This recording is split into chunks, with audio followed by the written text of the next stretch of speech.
आजाद भारत में बंगाल में जो हुआ वो आज तक नहीं हुआ कि एक सिटिंग मुख्यमंत्री एक प्राइवेट प्रॉपर्टी में घुसकर जहां मनी लॉन्ड्रिंग की कार्रवाई चल रही है ईडी के द्वारा, वहां चली जाए, ईडी के लोगों को धमकाए और पेपर स्नैच कर कर वॉकआउट कर जाए। आज देश के प्रमुख अखबारों में फोटो छपी है, वो वॉकआउट कर रही हैं पेपर लेकर। ये मामला क्या है कि कोल स्कैम को लेकर, कोल की स्मगलिंग और हवाला ट्रांजैक्शन को लेकर ईडी कार्रवाई कर रही है। उसमें कई जगह रेड वगैरह हुई और जो मिस्टर जैन हैं उसके कंसल्टेंसी फर्म के बारे में ये शिकायत आई कि करोड़ों रुपए का ट्रांजैक्शन यहां से हुआ है। ये बात हम नहीं कह रहे हैं, ईडी ने अपने ऑफिशियल स्टेटमेंट में कहा है, जो उनके वेबसाइट पर है, उसकी कॉपी हमारे पास है। उन्होंने पूरा लिंकेज बताया है। ऐसे में वो काम करने गए थे और आपको मालूम है बंगाल कोल स्मगलिंग का एक बहुत बड़ा हॉट स्पॉट बना है। रूलिंग पार्टी के बहुत लोग का इन्वॉल्वमेंट है, उसकी चर्चा कई बार हुई है, हम लोगों ने भी किया है। यहां पर स्पेसिफिक केस था और मैं फिर रिपीट करूंगा, ये रेड न ममता जी के घर पर थी, न उनके ऑफिस में थी, न टीएमसी के दफ्तर में थी, न टीएमसी के किसी नेता, विधायक, एमपी या ऑफिस बेरर के घर पे थी।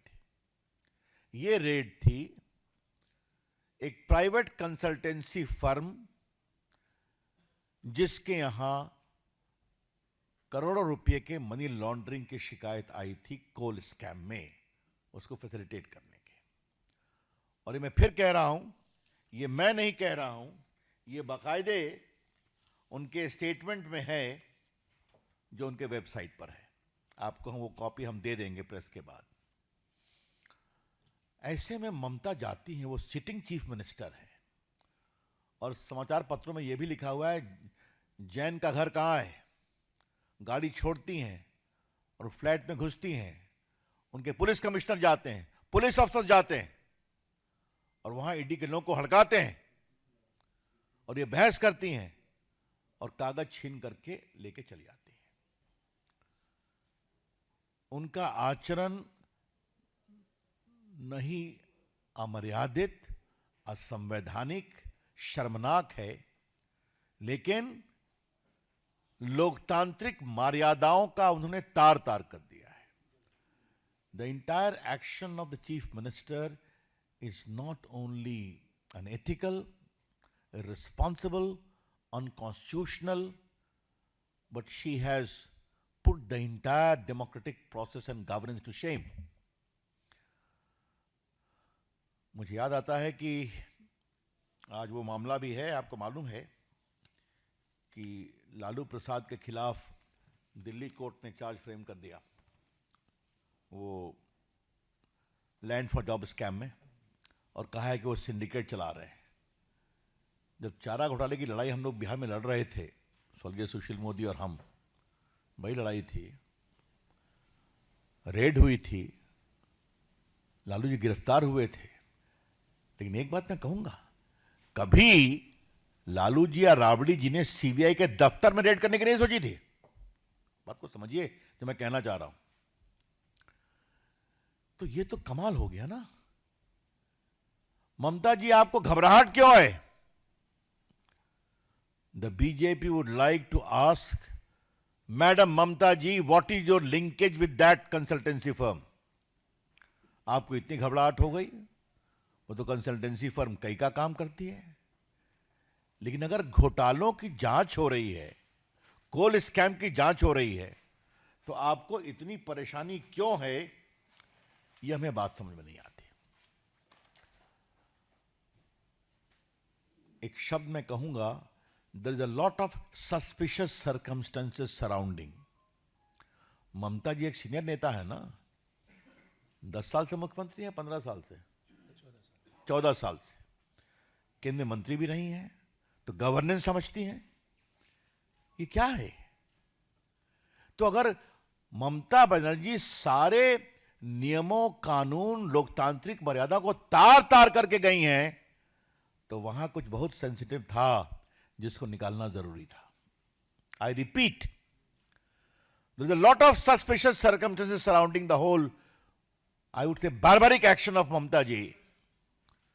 She is CM for 14 years, has been a central minister, knows the norms of governance, and if she goes and raids a particular house where official raid of the ED is going on in case of coal scam and snatches the file and comes out, that means she was trying to rescue something sensitive implicating her and her party. और क्या कहा जाए? इसका inference और क्या हो सकता है? और ममता जी ने कोई पहली बार तो किया नहीं है। याद करिए, जब शारदा स्कैम में राजीव कुमार जो डीजीपी थे, उनको बात हुई थी, उनको सीबीआई ने इंट्रोगेट करने की बात की थी, तो वहां जाकर धरने पर बैठ गई थी। संदेश खाली में उस मेन एक्यूज को बचाने के लिए क्या क्या नहीं किया। मुझे तो पार्टी ने कई बार बंगाल में एट्रॉसिटी की जांच करने के लिए भेजा है, चाहे वो लोकल बॉडी का इलेक्शन हो या ग्राम पंचायत में जो अत्याचार हुआ। तो मैं संदेश खाली भी गया था, तो संदेश खाली में कहा गया कि आप मत जाइए। मैंने कहा क्यों नहीं जाएंगे, देखा जाएगा। तो बाद में मेरी जो अपनी सिक्योरिटी थी, सीआरपीएफ, वो थी, और फिर महिलाएं आई। बाकी लोगों को कोर्ट से परमिशन लेना पड़ता है, हमारे साथ कई एमपीज गए थे। ये क्या हो रहा है? आज तक उसको बेल नहीं ना हुआ। कौन शेख था वो, याद करो। हाँ, स्टिल ही इन जेल। तो उसको बचाने की कोशिश, पुलिस अफसर को बचाने की कोशिश, और आज रेड करना। ये जो ममता जी का पूरा इतिहास है, ये बहुत ही दुर्भाग्यपूर्ण है। हाँ, मैं तो आपको बताना ही भूल गया, ये जो medical college, car medical college में घटना हुई थी महिला के बलात्कार की, उस पर भी चली गई थी अपोज करने के लिए, पुलिस इन्वेस्टिगेशन को फ्रस्ट्रेट करने के लिए। तो क्या मतलब है? ममता जी ने कॉन्ट्रैक्ट लिया हुआ है क्या कि बंगाल में कोई भी फेयर पुलिस इन्वेस्टिगेशन नहीं होने देंगी, बंगाल के करप्शन में कोई भी सीबीआई या ईडी का इन्वेस्टिगेशन नहीं होने देंगी, क्योंकि हर जगह उनके सिस्टम के पांव हैं। और मैं क्या कहूंगा, everywhere there is a footprint of Mamata ji's ecosystem implicating all of them, therefore there is a scare। हम इसकी बहुत भर्त्सना करते हैं।